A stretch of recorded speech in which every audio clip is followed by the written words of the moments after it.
நாடு முழுவதும் இன்று அனுமனின் ஜெயந்தி விழா வெகு விமர்சையாக கொண்டாடப்பட்டு வருகிறது. இதன் தொடர்ச்சியாக தேனி மாவட்டம் உத்தமபாளையம் அருகே உள்ள அனுமந்தன்பட்டியில் சுயம்புவாக எழுந்தருளியுள்ள ஆஞ்சநேயருக்கு அனுமன் ஜெயந்தி திருநாளை முன்னிட்டு அலங்காரங்கள் செய்யப்பட்டு வழிபாடு நடைபெற்றது. அதனைத் தொடர்ந்து திருக்கோவிலில் கணபதி பூஜை, கலச பூஜை, யாகசால பூஜைகள் நடைபெற்று ஆஞ்சநேய பெருமாளுக்கு சொர்ண அலங்காரம் செய்து பக்தர்களுக்கு காட்சியளித்து அருள்பாலித்தார். தேனி மாவட்டம் மட்டுமின்றி அண்டை மாவட்டங்களிலிருந்தும் ஏராளமான பக்தர்கள் வருகை தந்து நீண்ட வரிசையில் நின்று சுவாமி தரிசனம் செய்து அருள் பெற்று சென்றனர்.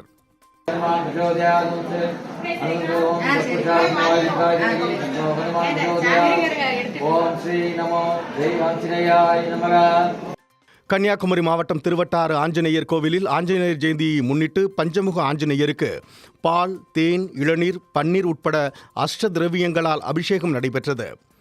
பஸ்பாபிஷேகம், புஷ்பாபிஷேகமும் அதைத் தொடர்ந்து தீபாராதனை நடைபெற்று மேளதாளங்கள் முழங்க உற்சவமூர்த்தியை ஊர்வலமாக கொண்டு சென்று கோவில் வளாகத்தில் அலங்கரிக்கப்பட்ட தெப்பக்குளத்தில் மஞ்சள் தயிர் அபிஷேகத்துடன் ஆராட்டு நடைபெற்றது. இந்த நிகழ்ச்சியில் தமிழகம் மற்றும் கேரளாவைச் சேர்ந்த திரளான பக்தர்கள் கலந்து கொண்டனர்.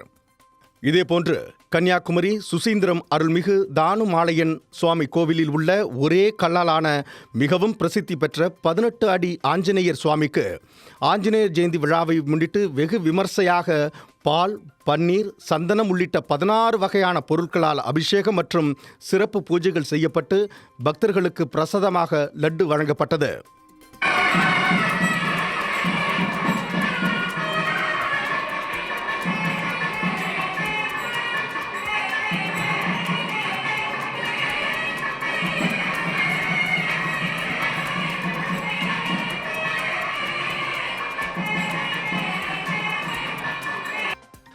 மயிலாடுதுறை அருகே நவகிரக தோஷங்கள் நீக்கி தொழில் வளம் அருளும் புகழ்பெற்ற திருக்குறக்காவல் ஸ்ரீ சிவபக்த ஆஞ்சநேயர் சுவாமி கோவிலில் அனுமன் ஜெயந்தியை முன்னிட்டு சிறப்பு யாகம் செய்து வெள்ளிக்கவசத்தில் சிறப்பு அலங்காரத்தில் எழுந்தருளிய சுவாமிக்கு 1008 லட்டுகள் கொண்டு அர்ச்சனை நடைபெற்றது.